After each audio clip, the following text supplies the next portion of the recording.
Bienvenidos a una clase más de estos cursos de inglés para noveno año de colegio. El día de hoy vamos a ver lo que son los Modal Auxiliaries. Entonces empecemos. Lo primero importante decir es que si ustedes ven Modal Auxiliary o Modal Verb es exactamente lo mismo. Entonces, para que no se confundan, cualquiera de los dos nombres que ven se está hablando de lo mismo. Okay, so these verbs are verbs that we use alongside a main verb, and they help us express several things that we're going to see in this class. However, the ones that we usually use most are for permission, for necessity, for ability, possibility, and suggestion. We're going to see more in depth each of them in the following minutes, but let's see some examples first. We should buy this book. You might want to ask her. You must leave this place now. And may I go to the bathroom, please? So, how do you use modal verbs in a sentence? Unlike in the last classes that with the last topics that we've seen, modal verbs do not have a specific formula. It really depends on the tense that you're using. So if you use simple past, it depends on that tense. Or if you use present progressive, it depends. What it's important to say is that when using modal verbs, the main verb typically takes the infinitive form of a verb. What does that mean? The infinitive form is the most neutral form of a verb. So it's the dictionary form. So for example, eat or to eat. Usually we take the to away for most sentences, so we use just eat, walk, run, talk, no. So like the most like the most neutral version of a verb, the one that you would find in a dictionary, like the root of a verb. That's what we need to use for the main verb when we are making a sentence with modal verbs. So let's understand the conditions in which we can use modal verbs. These are like the situations that we could use modal verbs to express ourselves a little bit more clearly.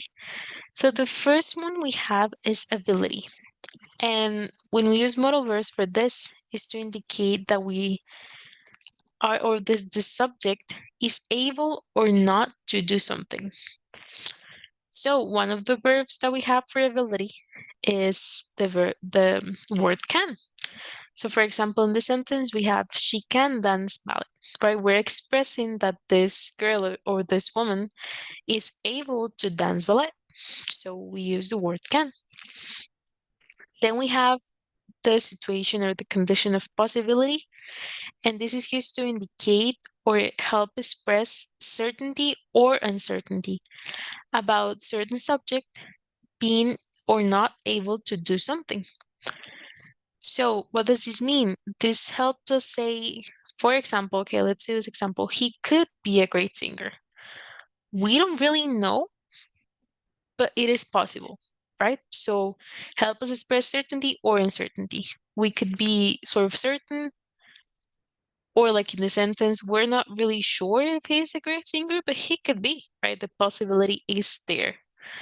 And that's what the word could is doing. It's helping us express that.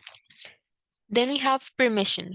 And in this case, it helps us ask or give permission to do something. So for example, let's say you tell your mom, hey mom, can I go play football for a while? Or soccer in this case? Can I go play soccer? And your mom could say, yes, you may play, but only for 30 minutes, right? She's giving you permission to play. And she uses the word may. That is a modal verb for permission, and it's used to give permission. We could also use them to ask for permission, like the one we saw here at the beginning. May I go to the bathroom, please? If you're in a class, let's say you are in your usual day at high school and you need to go to the bathroom. So you would raise your hand, ask your teacher, may I go to the bathroom, please? And she would say yes or no. So that is used to ask for permission. Then we have the ones for request. And this we use usually to indicate a request and help. It helps us ask someone to do something. So let's see this example. Could you be a little more quiet, please? There's the word could, and this is helping us. Like let's say you're at the library and you're trying to study, and someone is being really noisy and making a lot of noise. They're maybe playing TikToks on their phone really loudly, and you're trying to study. So you would go to them and say, "Hey, could you be a little more quiet, please?" You're making a request. You're asking them for something, and you're using this modal verb could to help you express yourself. Then we have the situation of obligation, and these are used to indicate obligation, and they help us express a requirement. So, for example, um, this example says he must do what his parents say. So it's a little child, and the child doesn't really know what's good for him. He's just a kid. And so he must listen to his parents and do what his parents says. Or for example, if you say, "Oh, I want to go study to this university that's really good." And your parents would say, "Okay, but you must study a lot to get good grades. You must have good grades to be accepted in this university. So you're obligated to do this. It's a requirement. You need to do this." So we use words like must to express that. Then we have likelihood, and these ones are used to indicate likelihood, and they help us express something that it's likely or possible to happen or to be. The example says Jenny should be on the plane by now. In that sentence, we are expressing that it is likely. So let's say that your sister is going on a trip, and she said that the plane is um it's going to leave the airport at 3 p.m. and it is 2:59 p.m. So you say to someone, "Oh, my sister should be on the plane right now," right? You're not sure because you're not there, you're not seeing her board the plane, but it's only 1 minute away from the time that the plane is going to depart. So you're almost sure. It is really possible that this is happening right now. That's what likelihood means.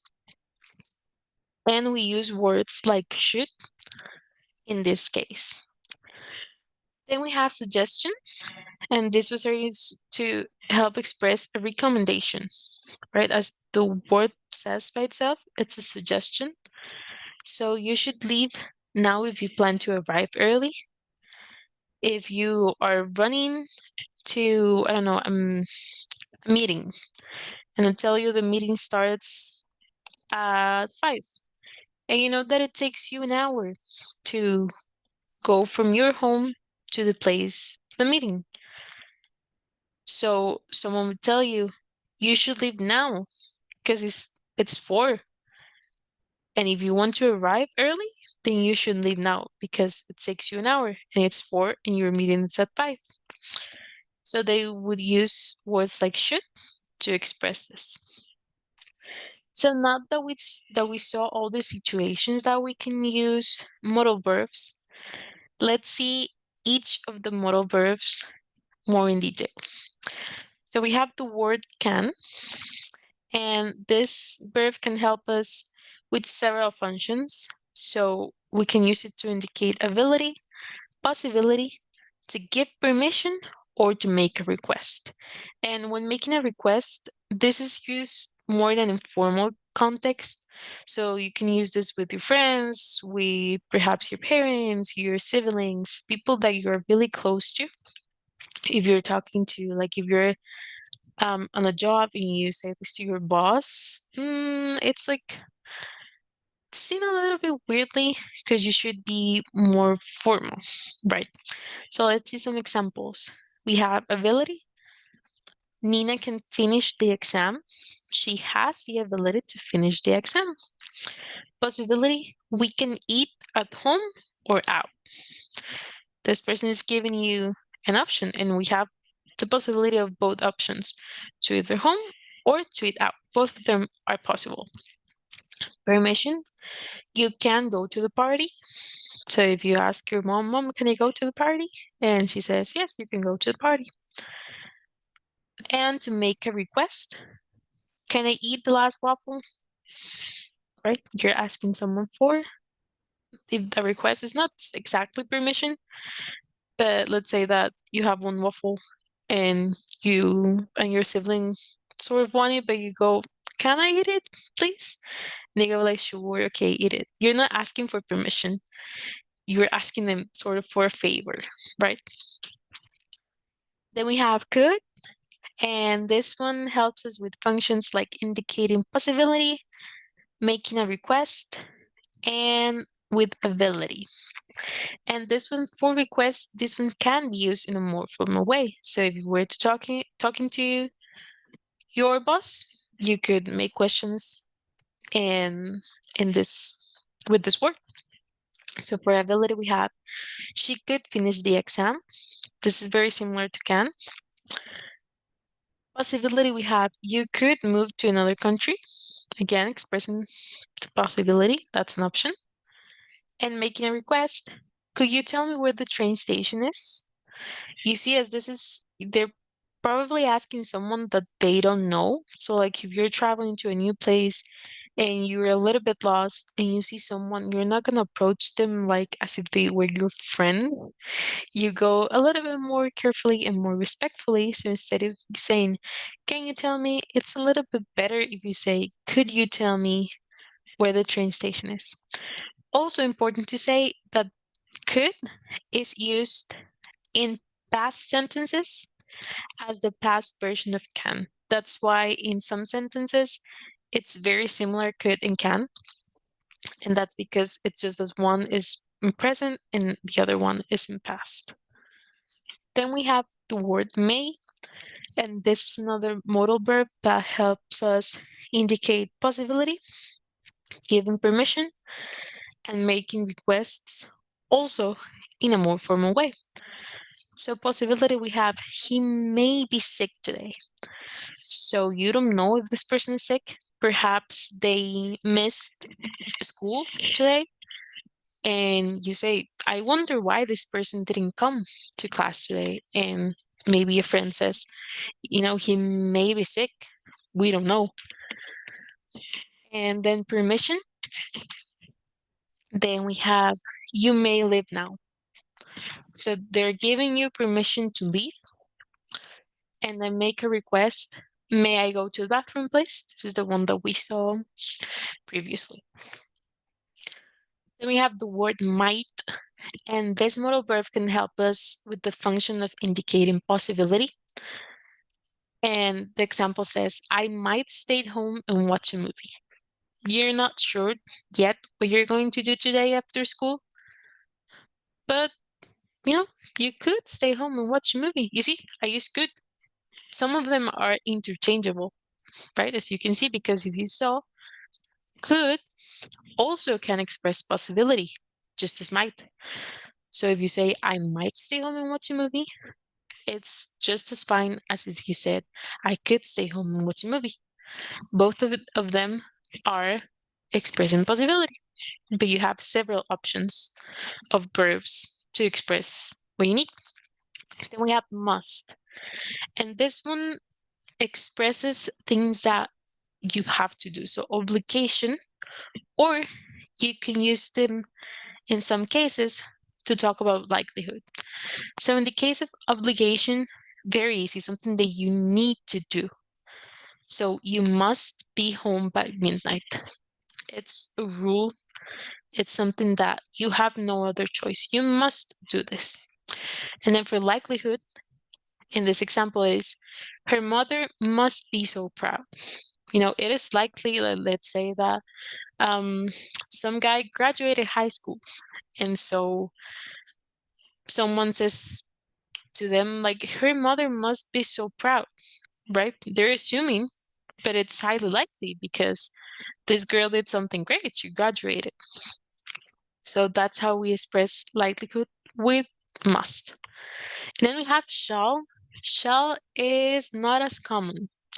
The rest ones that the other ones that we talked about, those are pretty common. We use them all the time in normal day-to-day speech. Shall is a little bit more uncommon, but you might see it somewhere. You see, I just used might. We use them a lot. You might see shall somewhere, so let's study it a little bit. And so this modal verb can help us with functions like indicating an action in the future or asking a question. And this verb is mostly used with the pronouns I and we. So for future action, you can say, I shall not go, right? You're talking about not going somewhere in the future, not right now. Not that you are not there right now. You're not going in the future. And then for asking a question, you could say, shall we talk about your issue? So you're inviting someone to talk about something, right? You're asking a question, but it's not as common, but you might see it sometimes. Then we have should. Should is pretty common, very common, I would say. And it helps us make suggestions and also indicate likelihood. So in the case of suggestions, we have the example, you should try this shirt in another color, right? They're just making a suggestion saying, this shirt looks great, but you should try it in another color and see if it looks better. And then likelihood, he should try to fix it. If there's a problem with something, you should try to fix it. And then we have will. Will helps us with functions like indicating an action in the future or making a polite request. So in the future action, we say, we will talk to him. This again is just indicating something that will happen in the future. And then make a request. Will you hold this for me, please? You're asking someone if they can do a favor also. And so you say, will you hold this for me? Then we have would, and it's also used for making a request. And it's also used as the past version of will.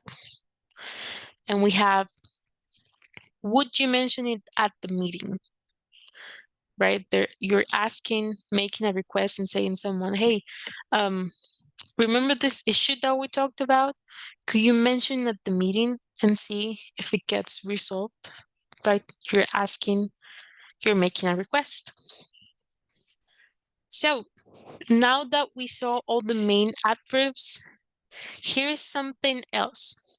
Some verbs, main verbs, right? Not modal verbs.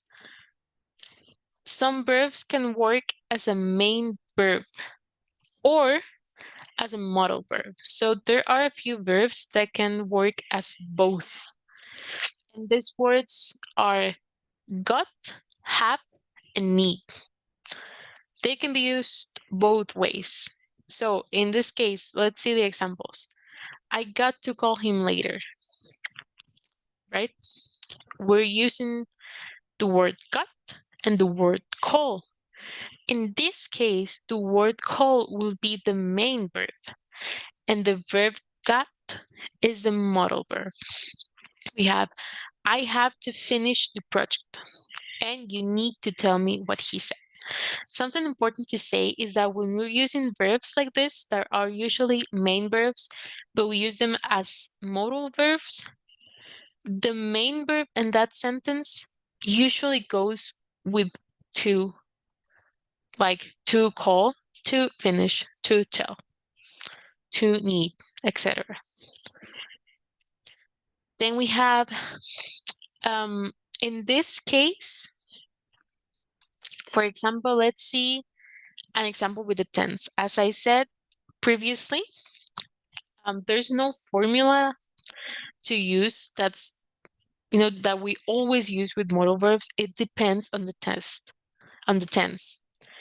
And let's see, in this case, the one with one of the tenses that we saw previously. So we would say that it goes subject plus the modal verb plus has or have plus been plus the present participle. This sounds a little bit familiar, right? We studied previously.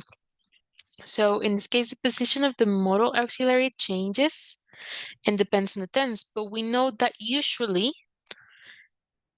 after the subject and before the main verb is where we put the modal verb. You see, there's subject, then the modal verb, and then the main verb. In this case is far here, but it's usually somewhere there. Then we can use modal verbs to ask questions. And as you know, we change things up when we're asking questions. And in this case, with modal verbs, they're added at the very beginning of the question. So for example, can you walk the dog after work? You see that we're putting can, the modal verb, in the very beginning. We also can have, may I go to the bathroom, please? May is at the beginning. Will you hold this for me? Will is at the beginning. Could you stop making noise? Could is at the beginning, right? That's the only thing that we do. We put the modal verbs at the very beginning of the sentence. There is an exception to this. And in the case of the verbs that we just talked about, that they are the main verbs that can be used as modal verbs, we have to do something else. We have to use another verb. And this other verb is what's going to work as the auxiliary, right? Or the modal verb. So the verb that we use is the verb do. And so we add that verb and we put it at the beginning of the sentence. So we say, do you have to be so loud, right? You see that the do is going at the beginning. And this is because in question, these verbs only can work as the main verbs, right? So this is specific verbs that we said they can work in both.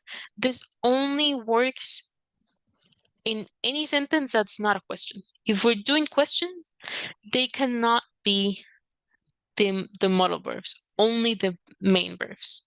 And so we need to add something that works as a modal verb. And that's what we add, the word do. Then we can use them for negative statements. This is very simple, right? Negative sentences. And it's just adding the word not right after the modal verb. You should not scream at your brother. You may not enter. You might not pass the exam. You could not finish this. It's always after the modal verb. So that's very easy. And then there's also a few specific scenarios that we can use modal verbs, where we can use modal verbs. For example, we have indirect speech. And this can be used in direct speech, meaning when we're quoting something that someone said. So let's say that your friend John comes and tell you, hey, I did great in the exam. And you go, oh, that's cool. And then someone else asks you, hey, how did John do in the exam? And you say, oh, John said he did great, right? That is indirect speech. So let's see this example. Ari said we should go to eat. So perhaps Ari went to you and she said, oh, we should go to eat. And then someone else asks you, what did she say? And you say, oh, Ari said we should go to eat, right? That's an indirect speech. And we use them, the modal verbs, in this case, a lot. Then we can use them for emphasis. And this is more in, or you can notice this more in speech more than in writing, but it can be done in both. But it's more noticeable when you're talking. And it is that a lot of times we stress, we put emphasis on the modal verb. And what it does is that it makes this sentence like more important. It puts more pressure on what you're saying. And it's also a great way to refute a statement, so to deny something. So let's say a person says, you can't be faster than me. And you go, I can be faster, right? You're putting emphasis on that word. I can. Like you are refuting that statement. You're saying you are lying. I can be faster, right? You hear how I go like higher and put more stress in that word? That is how we use them for emphasis. And then lastly, let's just see some examples. We have, I might be able to go home early. You should wear sunscreen at the beach. Must you always be so mean? Could you bring me a cup of coffee? You may come in. And lastly, he will write the article. Y eso sería todo por la clase de hoy. Espero que haya entendido todo bien y nos vemos para la próxima clase.